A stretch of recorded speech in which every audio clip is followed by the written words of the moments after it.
अस्सलाम वालेकुम स्टूडेंट्स। आज के लेक्चर में हम बात करेंगे प्रेसी के हवाले से एक इम्पॉर्टेंट चीज़ पे। कल हमने डिस्कस किया था कि प्रेसी के लिए जो रिक्वायरमेंट्स थी बेसिकली मार्जिन लाइंस के ऊपर, लेकिन आज हम बात करेंगे प्रेसी के हवाले से कि जो सबसे इम्पॉर्टेंट चीज़ है कंजक्शन, जिसका मैंने जिक्र किया था आपसे।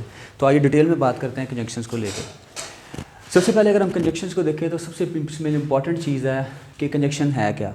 कंजक्शन को हम इस तरह कह सकते हैं कनेक्टर। दूसरे अल्फाज में अगर मैं कहूँ, कनेक्टर से मुराद है कि जो दो अल्फाज को, दो फ़िक्रों को, दो क्लॉजेस को जोड़ता है। लेकिन डिटेल में अगर हम इसमें चले तो सबसे पहले इसकी डेफिनेशन ये होगी, conjunctions are the words that are used to join two clauses. दो से ज़्यादा भी हो सकते हैं, फ्रेजेस और पार्ट्स ऑफ स्पीच। अब इसको एक्सप्लेन करते हैं। सपोज़ ये मेरे सामने एक फ़िक्रा मैंने लिखा हुआ है, he is so weak that he can not walk. ये सेंटेंस पे अगर आप गौर करते हैं, he is so weak that he can not walk.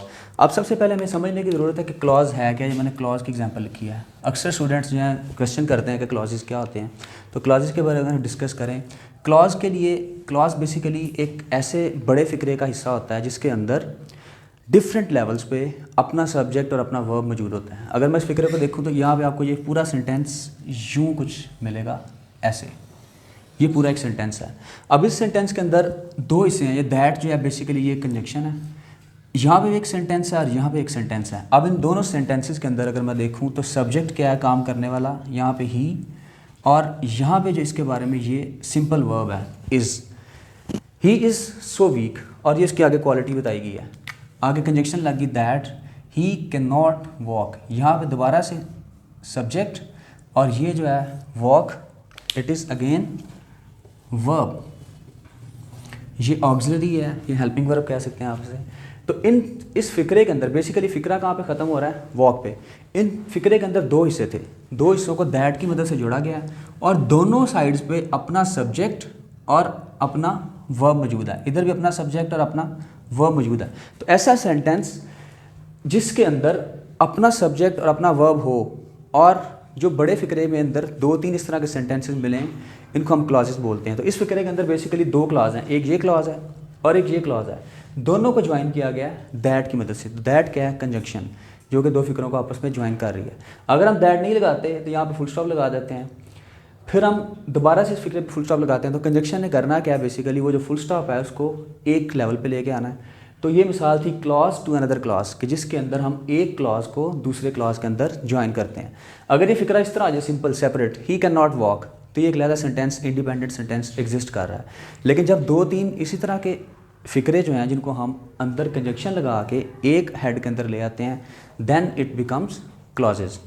तो clause basically is a part of a larger sentence in which each part has its own subject as well as verb.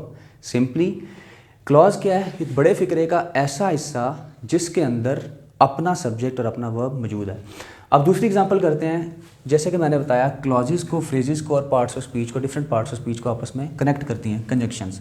ये मिसाल, दूसरी मिसाल है जिसके अंदर रीमा एंड यू। रीमा क्या है, एक सब्जेक्ट है, पार्ट ऑफ स्पीच है, इसको हम प्रॉपर नाउन भी कह सकते हैं। और यहाँ पे दरमियान में अगर आपको लफ्ज़ यूज़ करें तो एंड, अगर आप ये एंड निकाल दें सपोज टाइम बीइंग, तो इसका मतलब मिक्स हो जाएगा, आपको समझ नहीं आएगा, रीमा यू गलत हो जाएगा।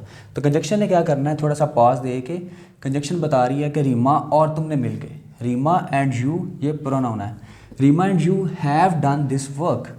Have done this work predicate. तो हो क्या रहा है इसमें, एक नाउन को एक प्रोनाउन से मिला रही है। क्या मिला रही है, कंजक्शन। तो कंजक्शंस का ये वर्क था सिंपली। फिर एक और एग्जांपल देखिएगा, ही got up early in the morning. अब फ्रेज और क्लॉज, एक और इंपॉर्टेंट क्वेश्चन कि फ्रेज और क्लॉज में क्या डिफरेंस है।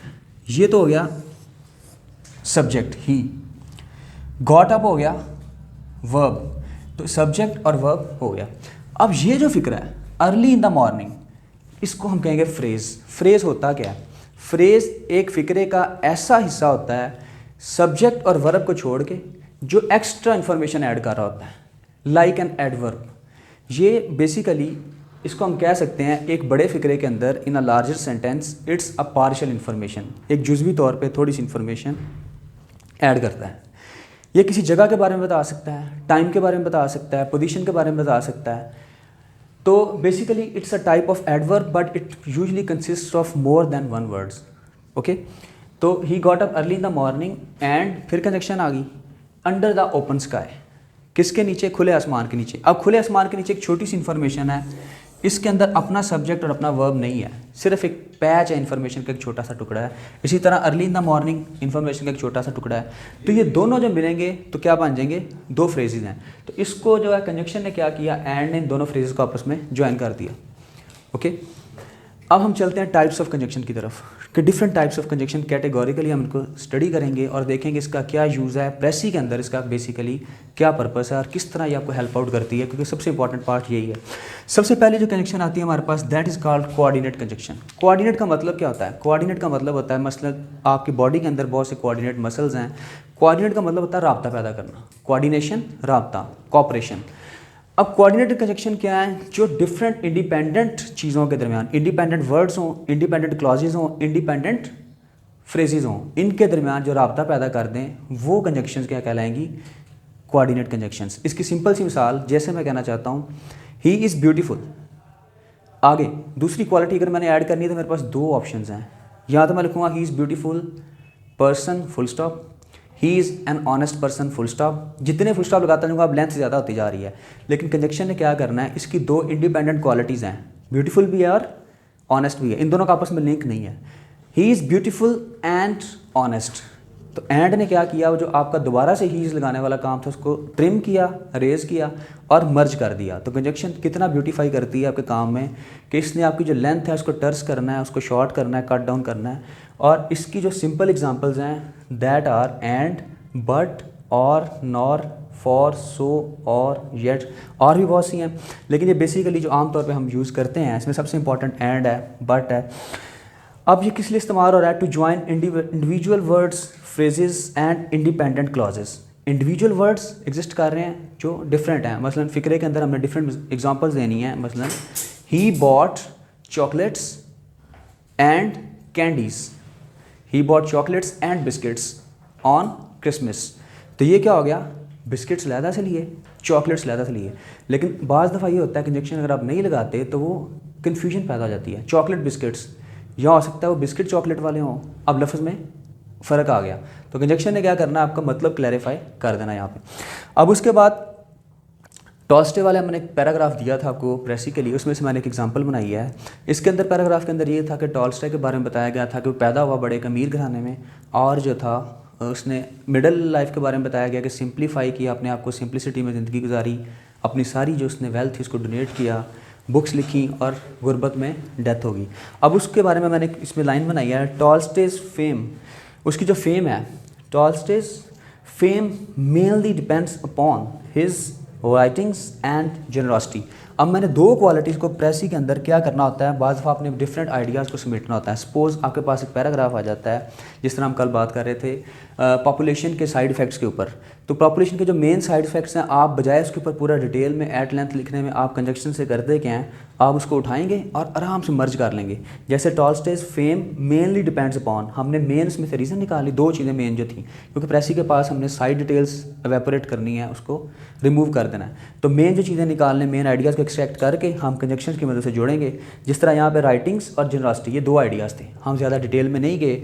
अब ये हमारे ऊपर डिपेंड करता है कि हमारे पास लेंथ कितनी है, कितनी इकॉनमी ऑफ वर्ड्स है, कौन सा एक्सप्रेशन जो है ज़्यादा इंपॉर्टेंट उसको लेके आना है, किसको स्किप करना है, तो उसके मुताबिक हम अकॉर्डिंगली फिर यूज़ करते जाएंगे। बाज़ ऐसा भी होता है कि हमें बहुत थोड़ी लाइनों में, थोड़े मार्जिन में पैक करना होता है इन्फॉर्मेशन को, तो उसके लिए फिर हमें कंजक्शन बहुत हेल्पफुल हो जाती है।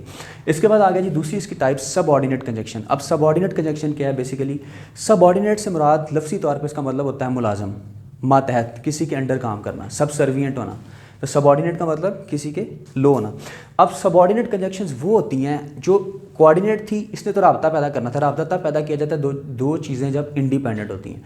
सबऑर्डिनेट ये करना है, एक तरफ क्लॉज होगा मास्टर और एक तरफ क्लॉज होगा डिपेंडेंट, यानी दो इस तरह की फ़िक्रें होंगे जो एक दूसरे के ऊपर डिपेंड कर रहे होंगे, जिनकी इन्फॉर्मेशन एक दूसरे के बगैर मुकम्मल नहीं हो रही। यहाँ पे तो हम जोड़ लगा रहे हैं, इंडिपेंडेंट चीज़ों को जोड़ रहे हैं, लेकिन यहाँ पे जो चीज़ें होंगी उनका आपस में कोई लिंक होगा। अब जिसने ये बताना है उसका लिंक है किस नौइयत का, अगर आप गौर करें इस पर, हम बताता हूँ आपको, सिंप्लीफाई करते हैं। जैसे to join an independent clause to a dependent clause, इसकी हम मिसाल देखिएगा, टॉल्स्टेज, फिर मैंने इसी में से एक लाइन ली, टॉल्स्टे डाइड पेनीलेस दो he was born in a very rich family. बाज़ दफ़ा ऐसा करना पड़ता है आपको, एक ऑपोजिट इफ़ेक्ट को उठा के एक पॉजिटिव इफ़ेक्ट के साथ जोड़ना पड़ता है, या फिर पूरी की पूरी इन्फॉर्मेशन को एंड से लेकर शुरू में समरी हम बताना चाहते हैं। ये बहुत इंपॉर्टेंट है। जैसे मैं बताना चाहता हूँ कि यार वो उसने ज़िंदगी जवानी की तो बड़ी खुशहाल गुजारी थी, लेकिन क्या हुआ, एंड जो उसका था वो बहुत बुरा था, या एंड उसका मिजरेबल हुआ।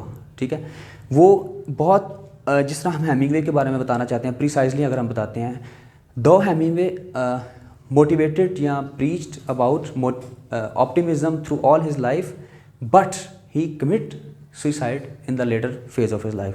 तो जो दूसरा उसका जो पहलू है ज़िंदगी का, अपोजिट पहलू, उसको हमने उठा के जोड़ दिया। तो ये क्या करेंगे आपके साथ, जैसे टॉलस्टॉय डाइड पेनीलेस दो अगरचे he was born in a very rich family, अगरचे उसकी जो पैदाइश हुई थी वो बहुत अमीर फैमिली हुई थी, लेकिन जो उसकी तो डेथ जो थी वो पेनीलेस हुई, यानी सिंप्लीफाई हो, अपनी दौलत सारी डिस्ट्रीब्यूट करता हुआ चला गया। तो हमने सारी की सारी इन्फॉर्मेशन समेट के वहाँ पर रख दी, ज़्यादा डिटेल्स में जाने की बजाय। नंबर 3 पे आती है कोरिलेटिव।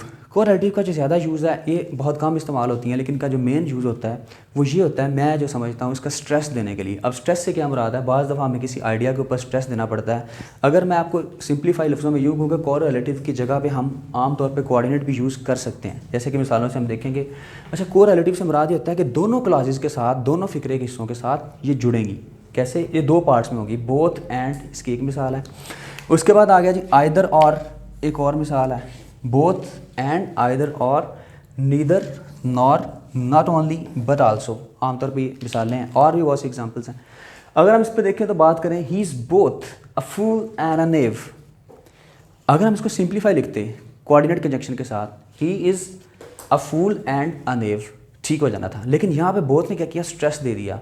जब किसी पॉइंट को उठाना हो, रेज करना हो, तो कोऑर्डिनेट ने क्या किया, बोथ ने यहाँ पे थोड़ा सा स्ट्रेस पैदा किया। He is both a fool and a knave. Clear.